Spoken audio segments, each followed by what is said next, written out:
무릎 관절이 매일 무거운 중량을 들며 운동하는 사람들의 가장 큰 적으로 변하고 있다는 충격적인 사실이 밝혀졌습니다. 고요한 스튜디오를 가르는 거친 숨소리와 무릎 깊은 곳에서 들려오는 미세한 딱 소리를 많은 사람들이 근육이 제대로 자극받는 증거로 가볍게 넘기지만, 이는 몸이 보내는 가장 절박한 구조요청 신호입니다. 더 강해지기 위해 매일 쇳덩이를 들어 올리는 과정에서 우리 몸의 가장 연약한 지지대인 무릎 관절 수명은 모래시계 속 모래처럼 빠르게 줄어들고 있습니다. 심장을 터질 듯 뛰게 만드는 고강도 인터벌 트레이닝이나 크로스핏 열풍 속에서 사람들은 기초 생체 역학에 대한 이해 없이 모래성 위에 마찰로를 세우려 합니다. 무릎은 골반과 고관절, 발목 사이에 끼인 희생양입니다. 발목 유연성이 부족하거나 엉덩이 근육이 제대로 작동하지 않으면 모든 기계적 압력과 비틀림이 고스란히 무릎으로 쏟아집니다.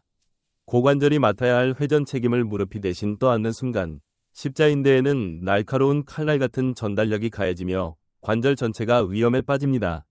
무릎 속 반월상 연골판의 대부분은 혈관이 닿지 않는 하얀 지대입니다. 이 부위는 한번 상처 입으면 스스로 치유하기 어렵습니다. 연골이 본래 자리에서 단 3mm만 밀려나도 무릎에 가해지는 하중은 200%에서 350%까지 폭발적으로 증가합니다. 관절액은 움직일 때만 맑아지는 비뉴턴 유체 성질을 진역 규칙적인 펌프질이 있어야 영향을 공급받는데, 무리한 중량은 섬세한 나노 코팅막인 루브리신 단백질을 무참히 갉아먹습니다. 여기에는 울프의 법칙이 만드는 치명적인 함정이 숨어 있습니다. 근육은 단기간에 빠르게 강해지지만 뼈와 인대, 연골 같은 결합 조직이 재구조화되는 데는 4개월에서 6개월이라는 긴 시간이 필요합니다. 근육의 힘만 믿고 무게를 올리는 순간, 아직 적응하지 못한 연골에는 미세 파열이 쌓이고 관절이 감당할 수 있는 생물학적 허용치를 넘는 순간, 통증이 없더라도 이미 관절은 무너지고 있는 것입니다. 가장 기본적인 움직임 속에도 침묵의 살인마가 숨어 있습니다. 스쿼트나 조깅 중 엉덩이 근육의 힘이 풀려 무릎이 안쪽으로 무너지는 다이내믹 발구스가 발생하면 슬개골은 기찻길을 이탈한 열차처럼 뼈를 긁어댑니다. 특히 무릎을 90도로 굽히는 임계점에서 슬개대퇴관절은 체중의 6.5배에 달하는 압력에 짓눌립니다. 완벽해 보이는 자세에서 무릎 방향이 발끝과 단 12mm만 어긋나도 무릎 수명은 소리 없이 바스러집니다. 발목의 가동성이 잠들고 둥근이 기능을 잃는 순간, 무릎은 비극적인 도미노 효과의 희생양이 됩니다. 완충기인 발목이 굳으면 충격 에너지가 그대로 상부로 전이되고, 골반의 수호자인 둥근마저 약해지면 무릎은 양끝에서 비틀어 짜는 젖은 수건처럼 변합니다. 대퇴골이 안으로 회전하고 경골이 제자리를 잃는 이 비틀림은 십자인대와 내측 측부인대를 서서히 갉아먹는 구조적 재앙입니다. 이 모든 이면에는 울프의 법칙이 빚어낸 역설이 있습니다.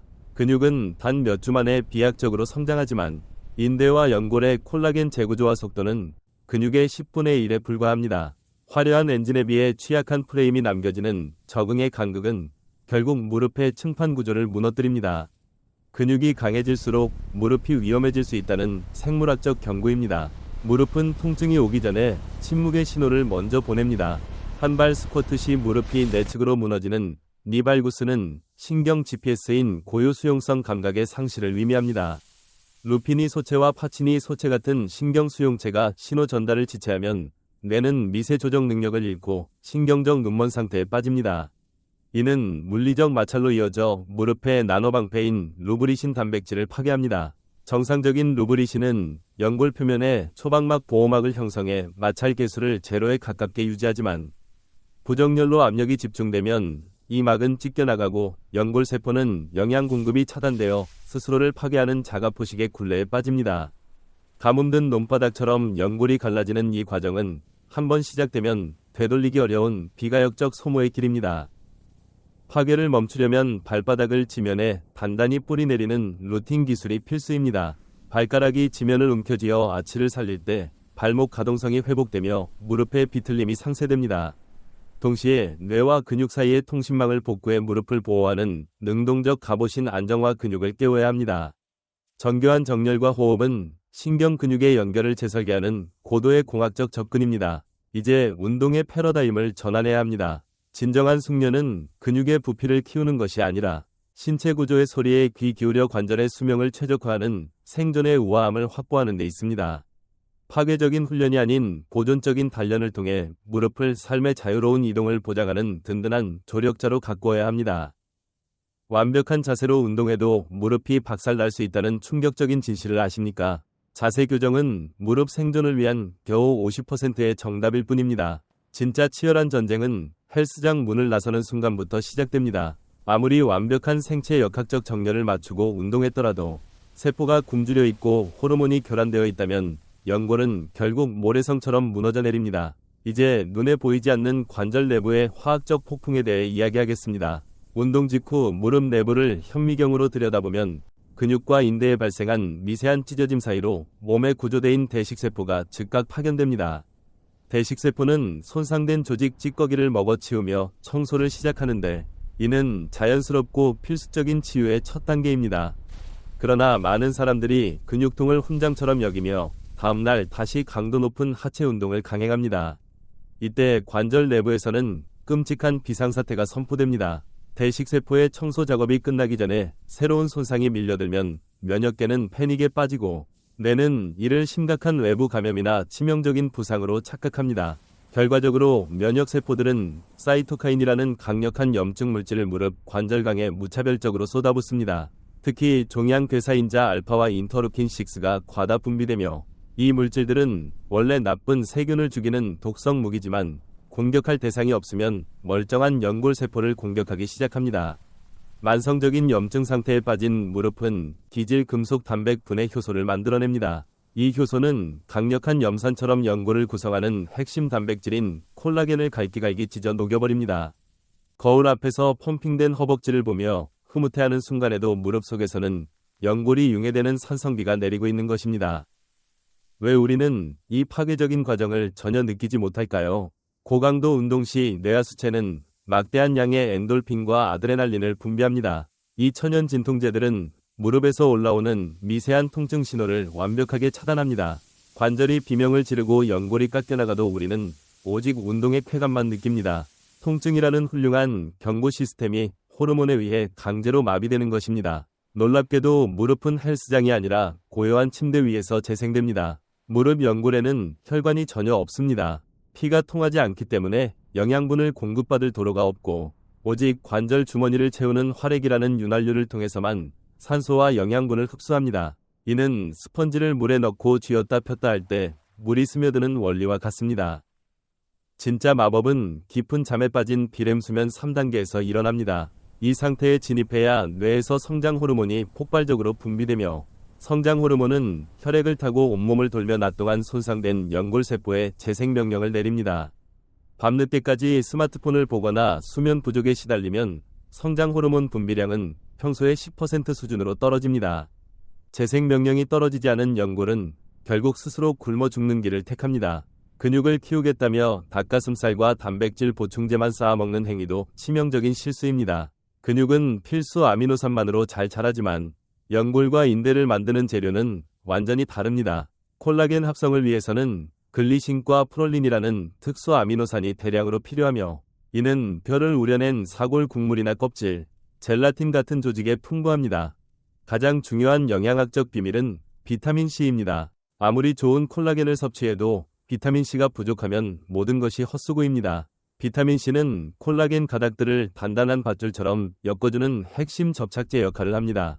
비타민C가 고갈된 상태에서 강도 높은 하체 훈련을 하는 것은 시멘트 없이 모래와 물만으로 고층 빌딩을 짓는 자살 행위입니다. 결국 무릎 인대는 탄력을 잃고 낡은 고무줄처럼 끊어지기 쉬운 상태가 됩니다. 현대인의 필수품인 커피도 무릎을 말려 죽이고 있습니다. 관절과 근육을 감싸는 근막은 70% 이상이 수분으로 이루어져 있으며 촉촉한 근막은 관절이 부드럽게 미끄러지도록 돕는 최고의 천연 윤활제입니다. 하루에 3잔 이상 고농축 카페인을 마시면 강력한 이뇨작용으로 세포 속 수분까지 쥐어짜 소변으로 배출합니다. 탈수된 근막은 육포처럼 뻣뻣하게 말라붙어 무릎뼈를 비정상적인 방향으로 강하게 잡아당깁니다. 아무리 스쿼트 자세를 바르게 하려 해도 말라붙은 근막이 슬개골의 궤적을 틀어버려 연골이 한쪽만 집중적으로 깎입니다. 매일 마시는 아이스 아메리카노 한 잔이 관절 윤활유를 증발시키고 있는 것입니다. 관절 건강은 금융세계의 복리이자 법칙과 완벽하게 일치합니다. 매일 1%의 미세한 염증과 손상을 회복하지 않고 방치하면 10년 뒤에는 인공관절 수술이라는 거대한 파산 선고를 받게 됩니다. 관절의 통증은 몸이 보내는 연체 독촉장입니다. 최근 스포츠 과학계에서는 심박 변이도를 통해 무릎 부상을 예측합니다. 스마트워치로 측정할 수 있는 이 수치는 자율신경계의 피로도를 보여주며 교감신경이 흥분되어 스트레스 호르몬인 코르티솔이 치솟은 날에는 하체 운동을 절대 피해야 합니다. 코르티솔은 관절의 결합 조직을 직접 분해하는 파괴자이기 때문입니다. 데이터는 우리의 의지력보다 훨씬 정확하게 무릎의 한계를 알고 있습니다. 결론적으로 무릎은 소모품이 아니라 살아 숨쉬는 생태계입니다. 생체 역학적 정렬 기술로 물리적 마찰을 줄였다면 이제 화학적이고 환경적인 요소를 완벽하게 통제해야 합니다. 운동 직후에는 찬물 샤워나 아이싱으로 급성 염증 스위치를 즉각 꺼버리십시오. 단백질 쉐이크에만 집착하지 말고 비타민C와 젤라틴이 풍부한 식단으로 연골의 재건축을 지원해야 합니다. 가장 중요한 실천 과제는 수면입니다. 24시간 7일 내내 가동되는 기계는 결국 고장납니다. 일주일에 최소 이틀은 하체 관절에 완전한 휴식을 주고 밤 11시부터 새벽 3시 사이에는 반드시 깊은 수면 상태에 들어 성장 호르몬의 축복을 받아야 합니다. 통증을 참아내는 것을 정신력으로 포장하는 어리석은 짓은 이제 멈춰야 합니다. 진통소염제를 먹고 헬스장에 가는 것은 불이 난 집에 휘발유를 들이붓는 최악의 선택입니다. 진정한 피트니스의 완성은 무거운 바벨을 들어올리는 순간이 아닙니다. 상처 입은 관절이 조용히 회복할 수 있도록 겸손하게 휴식을 허락하는 고요한 시간에 몸은 진짜 강해집니다. 당신의 몸은 평생 단 한 번만 지급되는 세상에서 가장 비싸고 정교한 슈퍼카입니다. 그 위대한 엔진과 프레임에 걸맞은 최고의 연료와 철저한 정비를 제공하십시오. 오늘 관절에 베푼 작은 다정함이 훗날 두 발로 세상을 자유롭게 누비는 찬란한 노후로 보답할 것입니다. 건강한 무릎은 단순한 운동 도구가 아니라 삶의 질을 결정하는 가장 소중한 자산임을 잊지 마십시오.